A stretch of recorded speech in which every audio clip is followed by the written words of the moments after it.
Spanish club বার্সেলোনার ভক্তদের কাঁদিয়ে হঠাৎ করে ক্লাব পরিবর্তন করলেন ব্রাজিলিয়ান ফরোয়ার্ড নেইমার। গত বেশ কয়েকদিন ধরে এটি ছিল ফুটবল বিশ্বের সবচেয়ে আলোচিত ঘটনা।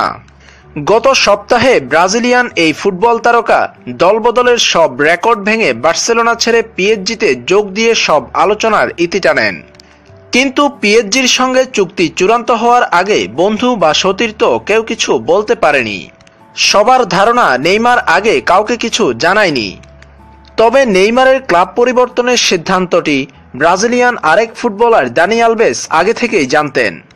দানি আলভেস বার্সেলোনা ছেড়েছেন 1 বছর আগে। সম্প্রতি দানি আলভেস বলেন, আমি যখন বার্সেলোনাতে থাকা না থাকা নিয়ে সিদ্ধান্ত নিতে পারছিলাম না, তখন নেইমার আমাকে বার্সা ছেড়ে পিএসজিতে যাওয়ার পরামর্শ দিল। দানি আলভেস আরও বলেন, নেইমার আমাকে বলেছিল তোমার পিএসজিতেই যাওয়া উচিত। আমিও বার্সা ছেড়ে পিএসজিতে আসছি।